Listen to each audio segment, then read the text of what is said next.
The aim of this is to come away with a basic understanding of what shift left means and begin to explore some practical solutions to increasing quality at different stages of the development cycle. Now, I say beginning because there's so much that we can do, and 40 minutes we can only really scratch the surface.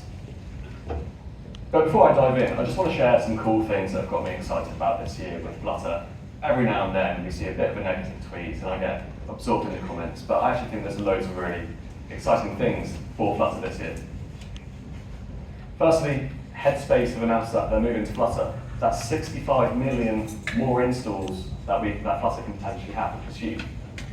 They've also created around I think it was around seven originally new jobs, all in the $100,000 to $200,000 salary bracket, which, well, yeah, I never imagined that we might be able to get those kind of salaries, but I'm very happy that people will. No, that's a problem. So I was going to demonstrate some of the cool things that's going on with 3D and Flutter at the moment. So we only really know Flutter as a 2D UI toolkit, but the great work that Joachim, Brandon, and some others in the kind of 3D working group, Simon at the back as well, they're trying to bring some 3D capabilities to Flutter as well. And if the demo works, then you'd see some of the really cool things it can do. I'll just connect to Wi-Fi. Yeah, there we are. So this is a bit of a compilation of some of the cool things that's going on with 3D and Flutter at the moment. You know, that's running in debug mode up there, and it's still hitting great performance. We're going to see a little 3D model there. So yeah, this is a really powerful tool that we're working with, and you know, this team are doing some really great stuff there. Next, Shorebirds. I don't know if any of you know, but React Native always hypes up its code push, and Flutter always has to back down a bit. But Eric, Felix, Brian, and the new hire, Eric, they're working to bring code push to Flutter as well. This tweet is now out of date because they have announced Shorebird 1.0. So that's hopefully going to go some way to closing that #1 upvoted GitHub issue on Flutter for the code push.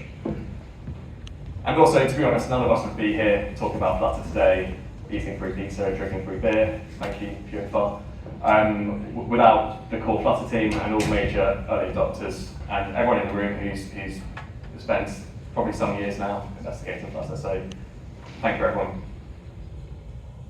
But we're here today to talk about app quality and whose responsibility is app quality.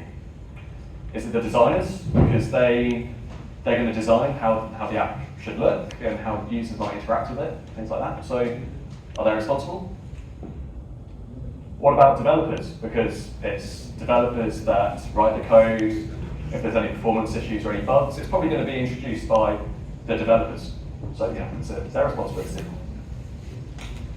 If you work in a team that has dedicated QA engineers, does the buck stop with them? If they're signing it off, is it them who's responsible for app quality? Or is it support? Because eventually there's going to be a bug, a user's going to complain, and the support team is going to be the first port of call, and they'll be perceived as the ones that's going to fix it. So, are they responsible? This slide represents the very generalized development lifecycle, because to be honest, there's so many more steps in this when creating an app. I just wanted to break it down to three. In the first development stage, this is where you're going to be working to gather the requirements, do things like scoping, do the plan, get designs together, maybe technical designs as well, and start coding. And next, we're going to hand off to the quality assurance phase. And this might be somewhat a different person in your team. This might be someone in another team. But this is where we're then going to be kind of shifting our focus to testing against the functionality, checking what's been built matches the designs, checking for bugs, any performance issues, things like that. And after that's got sign-off, we're going to move on to the release phase, where we're going to be dealing with the app stores, looking at any crash reporting, dealing with any press and publicity, and any support issues as well. Each time we hand off between a phase, there's a cost to that. There's a cost to that shift in where we are in the cycle. And in the kind of earlier phases, there's loads of points into users on that.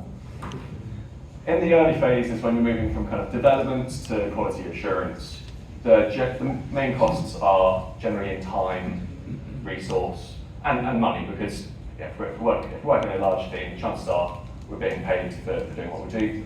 And opportunity as well, because we're now going to be taking up another team's time when they could perhaps they may feel that they could utilise their own resource in a better way. And then we're moving on from quality assurance to the release phase. There's a cost in terms of app store grief. That's something that unfortunately we do have to deal with. Potentially reputation, if a bug goes all the way through to production and it starts affecting how end users perceive our app, that's bad as well. And also potentially future revenue.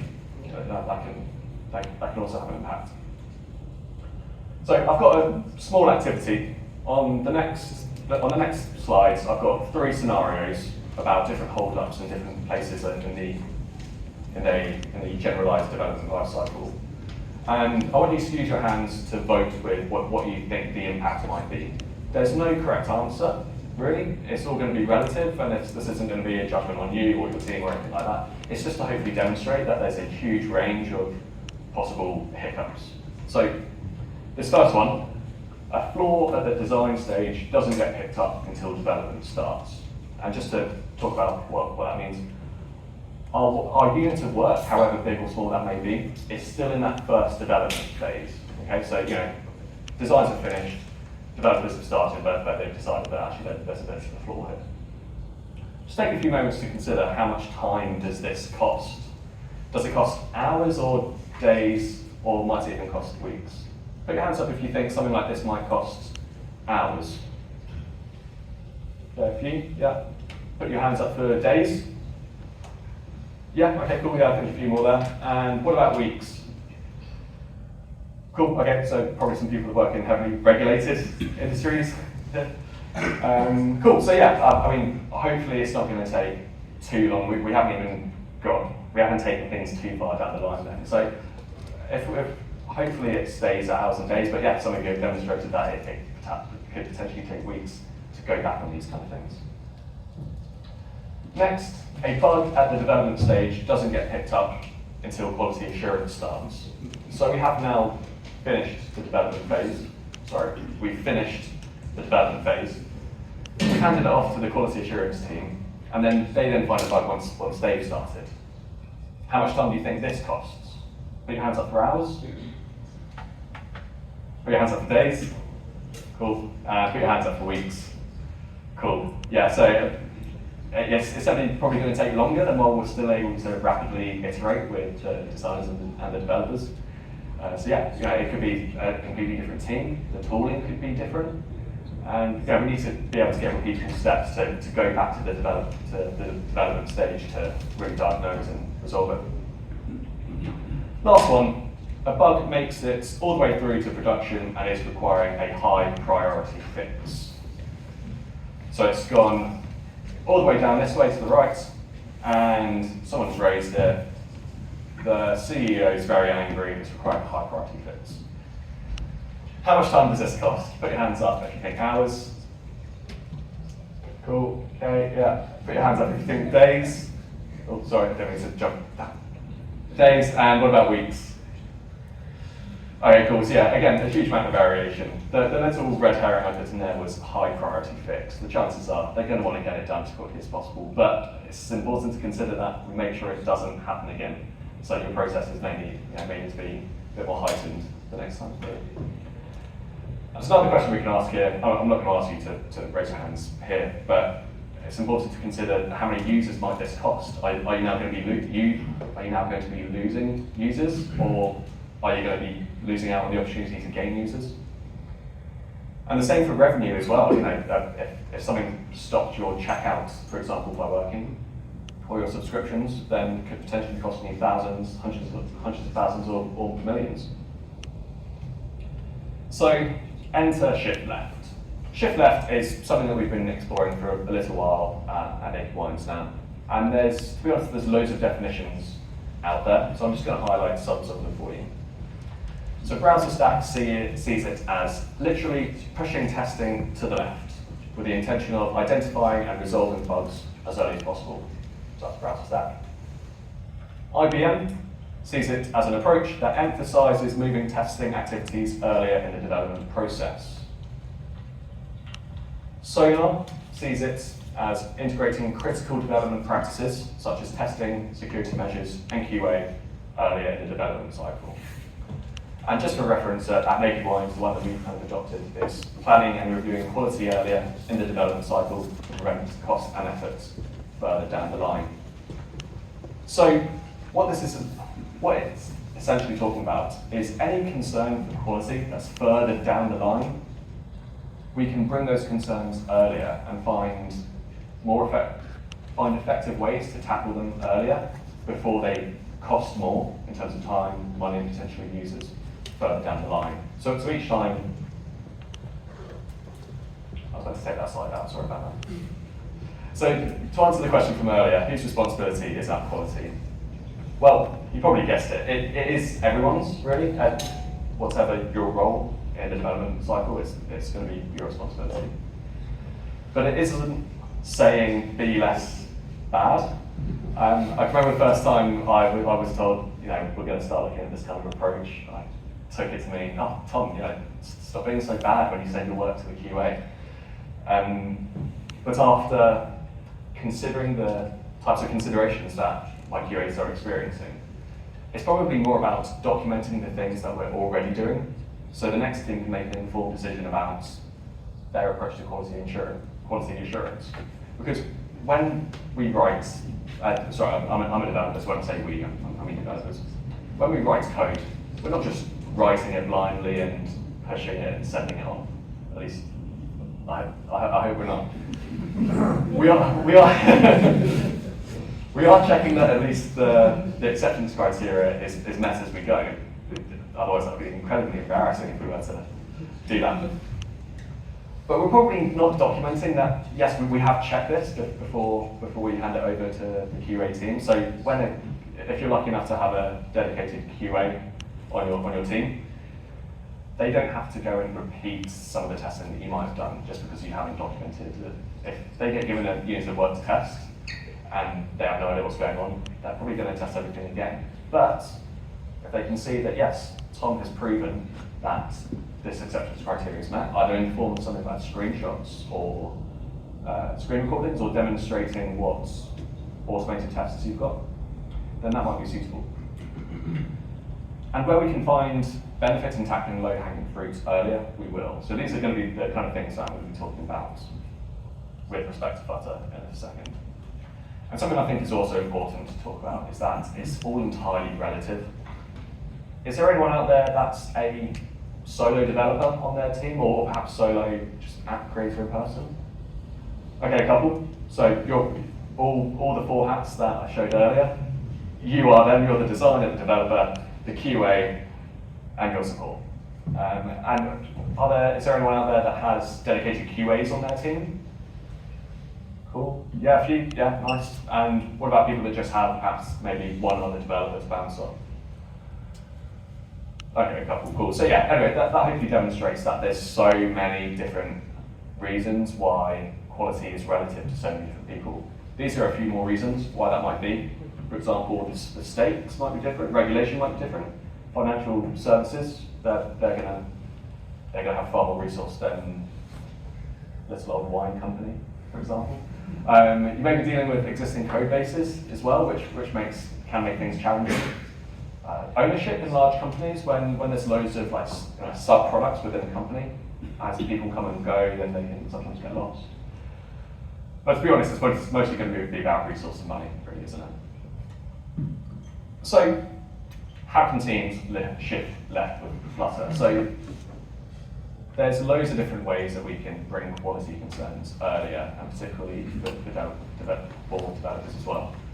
So, I must admit, I started off with quite a few on this presentation, and then I remembered I only had 40 minutes, so I've had to cut some ones out. But I want to hopefully explore some exciting ones, starting with component libraries. Does anyone use a component library in their typical day-to-day practices. Okay, yeah, cool, yeah, a couple of hands. So just to kind of give some clarity as to what the component library is. It's a way of having a kind of golden list of your components in an interactable way, and a way to kind of test them almost in isolation by varying what inputs you give them and just seeing how they react under loads of different conditions. This example here, this is using an open source project called Widgetbook, and I actually think it's a really fantastic tool. It enables you to organize all of your components in some kind of like a library, and you can publish it as a Flutter for Web project, and you can give it to, for example, the designers to say, yeah, cool, here's the component that I just made from your designs, does it match? You know, have a play around with when the product's out of stock or when the name's written on, things like that. If you're less fussed about using, adding another dependency to your project or adding another tool, third-party tool to have to consider, you can also just have a list of all of your components somewhere hidden in your app that you can share with people and play around with. But this doesn't have quite as many added benefits as something that's fully fledged as Widgetbook. So now you're probably thinking, Tom, how does component libraries link in with shifting left? Well, it's mostly beneficial in the designer-developer handover because it allows the design team to see exactly what they already have to play with. So instead of reinventing the wheel or reinventing the product card in that scenario, they can see what they already have to play with and see whether they can straight away use it, whether they need to come up with some adaptations, or whether a new one is needed altogether. It also has an added benefit of forcing developers to work on things in isolation, which we know is fairly good practice. It means that we don't introduce too many outside dependencies that can break things unnecessarily. It also allows QA to quickly test many variations of input for a given component. And it also allows support to check for reproducible steps if they get told that there's a bug with this component, they can go and play around with the inputs. So yeah, it's actually hugely beneficial across the entire lifecycle just by kind of exposing what you consider to be part of your component library. Stricter lints. So this is all about analysing your code and assessing whether a specific rule set meets your needs. Do we all use lints, or are we aware that we're kind of probably already using lints straight off the bat? What rule sets are you using? Are you using put your hands up if you know for sure that you're using the Flutter recommended ones. Cool, yeah, okay, nice. So that's when you run Flutter create, that's the rule set that gets used out of the box. Is anyone out there on a project that when you first ran Flutter create, you didn't actually have an analysis options file? Okay, well ours is actually that old. We had to add one in further down the line. There's also loads of other rule sets that have been and gone. So pedantic and effective Dart were ones that were popular in early days. So yeah, Flutter lints, that's kind of the regular package. And then DCM, or Dart code metrics, which I'll talk about in a sec. There is a built-in complete list available on Dart.dev. There's 220 built-in lints in total. This is across Dart and some Flutter-specific ones. Does anyone know how many the Flutter recommended rule set uses? Does anyone want to have a guess? So it's 40%. Was that 100? Someone say 100. Cool. So when I last counted, it was the Flutter one uses 68, which is 30% of the available rule set. So the core Dart one has 50, 55, and then the Flutter one adds on an additional 13. So that's perhaps actually not all that many. There's some lints that might surprise you aren't included in the recommended rule set, but they have to make it adaptable for everyone, right? But you can just take this file, take all of those lints, put it into your analysis options file, and start choosing which ones you definitely want to opt in for, and which ones you definitely want to opt out for. So all of a sudden, going from having perhaps only 30% certainty about how developers in your team write code, you can go up to, okay, maybe that's not the exact metric, but you can suddenly start enforcing much stricter rules when you write code and when your developers write code.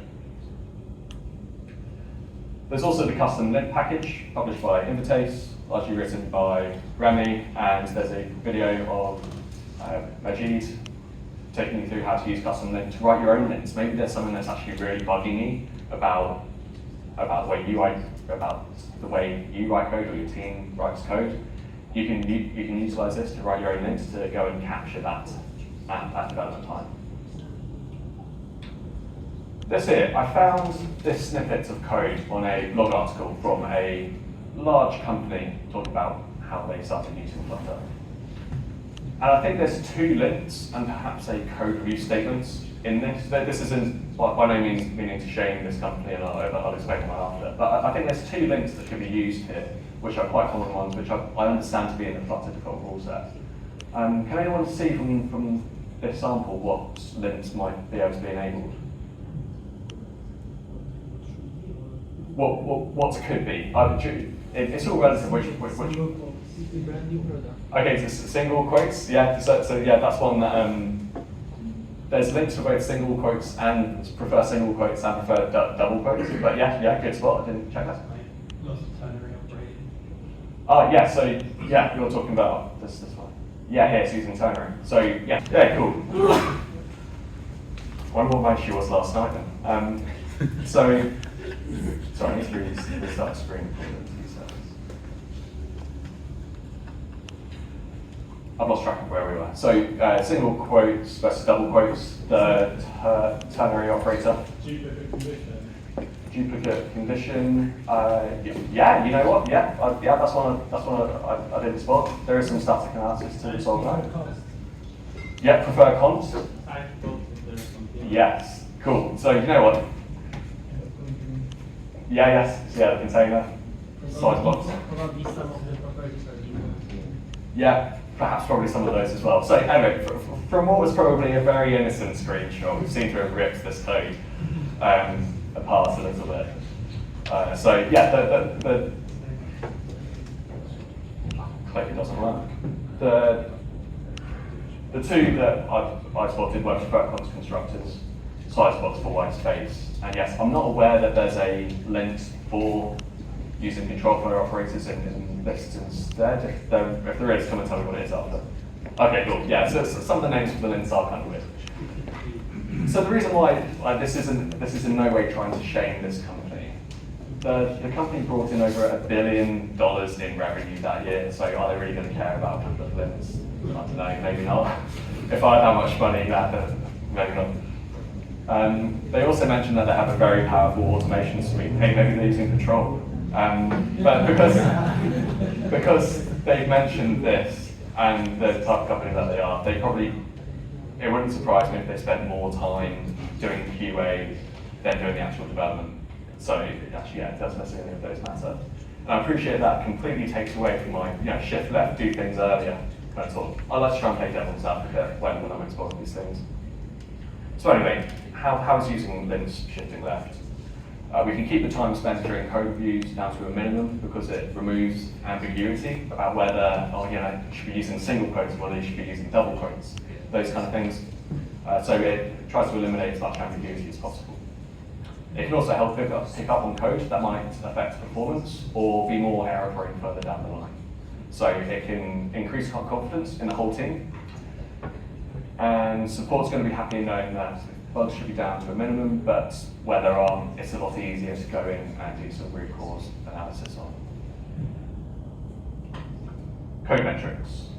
Does anyone track any code metrics in their Flutter projects at the moment, or have you tracked code metrics in other software projects in the past? Sorry? I think there is also there's a score metrics and like how much size is. Oh, okay, yeah, nice, yeah, that's not something I've considered for this, but yeah, that's a good one. Okay, cool. So yeah, there are a few hands there. So here's a list of 22 types of metrics, which tomorrow you could start going to track in your code. There's a tool called Dart Code Metrics, created and maintained by Dmitry Zavarsky. And yeah, it provides a further 280 plus static analysis rules and some auto-fixing for those rules. and code metrics as well. So it's a really powerful tool. We're trialing it at the moment. There is a cost to this, but you can get like personal plans which are relatively cost effective. And yeah, it offers these 22 types of metrics. Some of them, I'll be honest, I found more useful than others. For the purpose of this, I'm just going to demonstrate 4 metrics that are particularly relevant to Flutter. I mean, to be honest, there's probably a few more there, but ones that I feel like I'll be more likely to start enforcing earlier. When you analyze your code metrics, much like your code coverage, you can get an HTML report, or you can get it into JSON reports or other formats as well. So you can consume it however you want, but it looks something like this. And you can inspect, it will show your methods, and this is an example from one of my packages on PubDev. Yeah, so this first one is talking about the maximum nesting level. And this is about how many times we introduce something like an if statement, or a for loop, or a while loop, anytime we kind of go further this way, go further to the right. All methods start off with a baseline of 1 if there's no control statements. We've added an if here, and this has brought the maximum nesting level, which is this here, MNL, so that's really hard to point with a laser, to 2.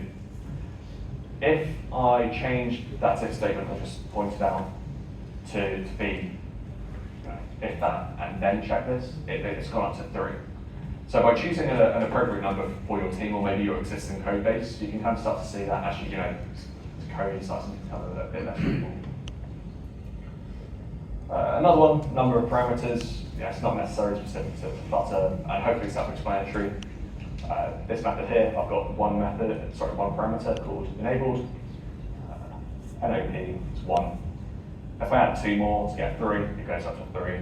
The more you add to a method, the chances are that method is probably trying to achieve perhaps more than is reasonable for it. So by again choosing something that's reasonable for your existing project, or maybe something that you want to try and cut down to, again you can start to write kind of loose a couple of code, loose a couple of functions. Number of widgets. As well as, so this one is a Flutter specific one. For the purpose of this demo, I just added some additional ones in. But here we've got a coloured box, a centre, a padding, and a navigator. So that gives us a number of widgets, which is MEW here. That's 4. The material pages down there are pages that are not widgets, so they're not counted. If I was going to get rid of the coloured box, the centre, and the padding, because to be honest, I don't actually have those on this project. Just the navigator, it goes down to 1. So something we're told a lot is when we get large build methods, we should probably break those down into individual widgets. So that's by utilising this is something that we can start to enforce as well. And the last one I'll just highlight is widgets nesting level as well. So this is the same example from previously, but we're looking at W and L here. I've got 4 widgets nested together. None of them need to be net. I don't need any of those widgets, so it's going to be 1. But again, we can start to consider whether the composition of our components is appropriate. How is this shifting that?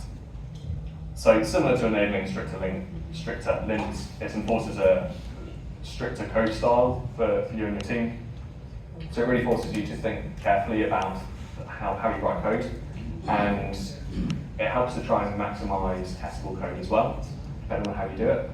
And again, which can help with communicating to your QA team, yes, we've got this many number of unit tests, because it's really easy to write now, because those of our methods are smaller.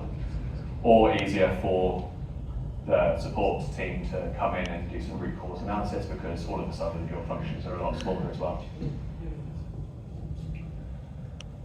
Responsive design approaches. What resolutions do you all test at? That's a very vague question, and there's so many variations. Just for reference, these are the 10 iPhone density independent resolutions. There's then 7 for iPad as well, and these are all landscape, but then also got them all in portrait, so that's 14 for iPad. Add the iPhone ones and you get 24. All of a sudden that's a lot to try and test and make sure it's all going to look perfect. And this is just for iOS, let alone all of the variations of Android. So really our end users can be using to be honest, resolutions that we've probably never even heard of. So how might you test on some of these or all of these at once? You could use a device farm. If you do, probably use Patrol, because it sounds like it'll be easier. Cool. So device farms, or you can host your own device farms. These are, I googled click farms for these because I knew that there was very chaotic images of loads of devices all connected together. So yeah, you could use device farms. But device farms could perhaps be expensive depending on your concurrency needs. If you were to do your own device farm, significant upfront investment. There is some admin overhead in this. For example, maintaining the feedback loop, making sure that your apps get built and sent to the device farm, and then getting those results and coming back. And in fact, I've moved on to now mention slow feedback loop. So it's probably going to be configured with your CI to CD processes. It's going to be sent to your device farm. You wait for them to run, get the results back, and then go back into the code to start fixing things. And when once you've got a bit more, once this unit of work is a bit more set in stone, then this probably would be suitable if you have the time, the resource, and the budget for maintaining this. But while we're kind of in those earlier phases, we're probably going to be using simulators, aren't we? Here I've got 11 iOS simulators sort of running. Those last two iPad ones, I'll be honest, they just didn't want to launch. And I couldn't interact with any of the simulators. So realistically, we can use simulators probably 2 to 3 at a time. We can have multiple debug sessions running, and we can see how our UI is going to look on an iPhone and an iPad at the same time. And we have a much quicker feedback loop as well because we're attached to a debug session as well.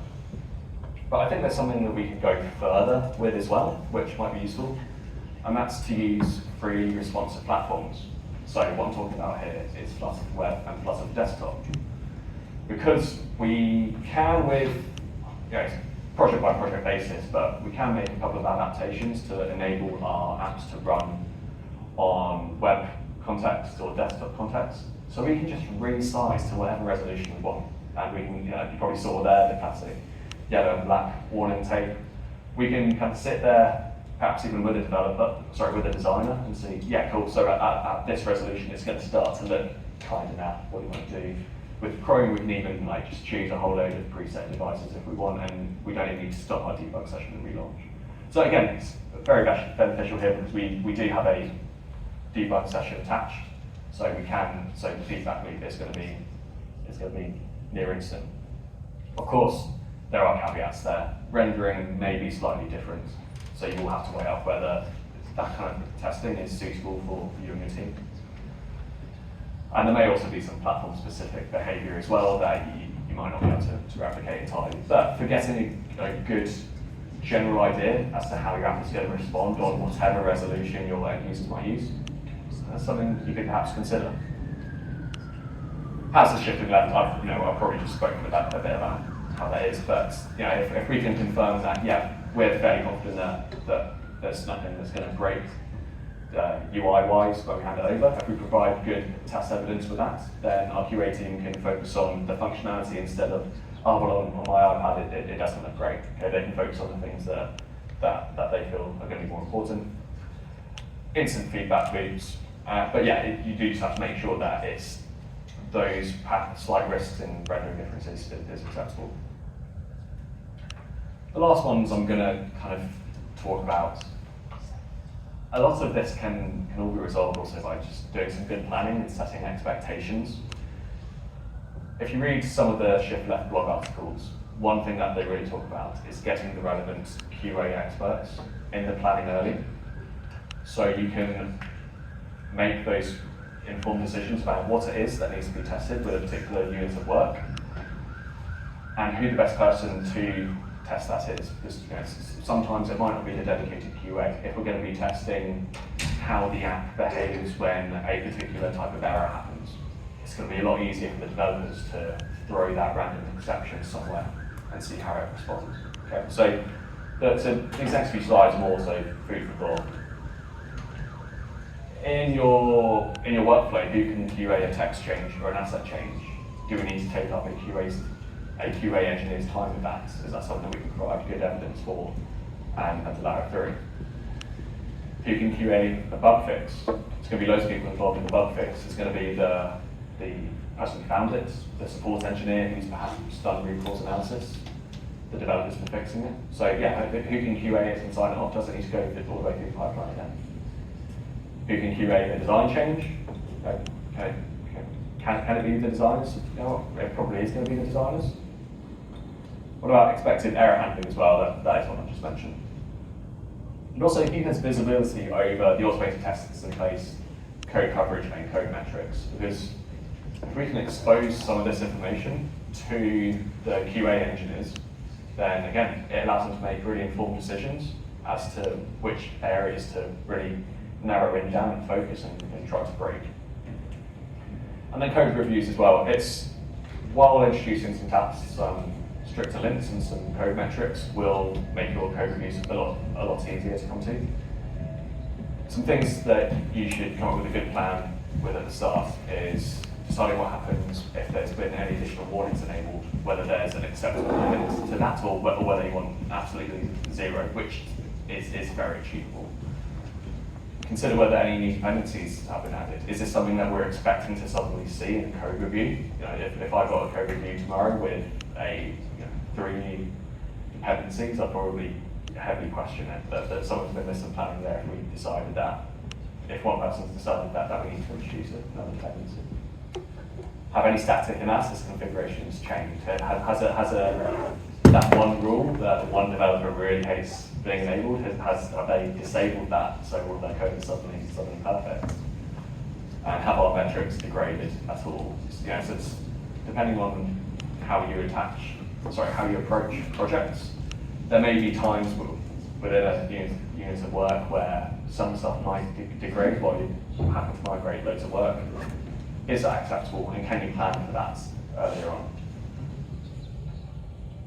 How is any of that planning and preparation shifting left? Well, it should hopefully mean that everyone who needs to know, everyone who the change might affect is in the know. You should come away with clear divisions of QA labor. Changes to quality can be monitored, and the time of the most relevant people is used more effectively. Okay. This is absolutely not about what corners can be cut. This is not about cutting corners. It's about taking pragmatic approaches to other touch points throughout the development cycle to try and ensure quality all the way along. So just to recap some of the things that we've explored, and also I'll mention a few things that we can go away and explore further. We've explored component libraries, static analysis, code metrics, responsive design, and good planning and setting expectations. Things that we can go away and explore further, because maybe I have my 40 minutes, are unit widget integration and golden tests. After seeing how useful to use Patrol is, you won't be there for this. There'll be some areas in our automation suite that I'd probably rather now use a useful integration test tool than others. What's about accessibility as well? When was the last time anyone enabled VoiceOver, for example, and tried to use, one at the back, nice one, thank you. Good, I'm glad it's more than zero. But actually kind of starting to practice using, interacting with devices, how, with various accessibility options enabled, that's something that you can start to consider as well. And what about your CI and CD processes? Have you got the most optimum ones enabled? Are there additional ones you can use? And how quickly, if you made a code change tomorrow, how quickly can you get it in the hands of a QA engineer, or how quickly can you get it to the app stores? Some things to consider. So the aim was to get a basic understanding of what shipping left means and begin to explore practical solutions to increasing quality at different stages of the development process. I hope you feel like we've somewhat met that. 2 things to go away and explore would be to see whether you can get the relevant QA experts involved in planning early, and review your touch points for quality control, and see what pieces of low-hanging fruit you can get at some of these touch points. my manager adapted a meme once, and I quite like it, so I tried to include it here. Rather than passing your problems to the right, shift your quality concerns to the left and document as well. Thank you very much.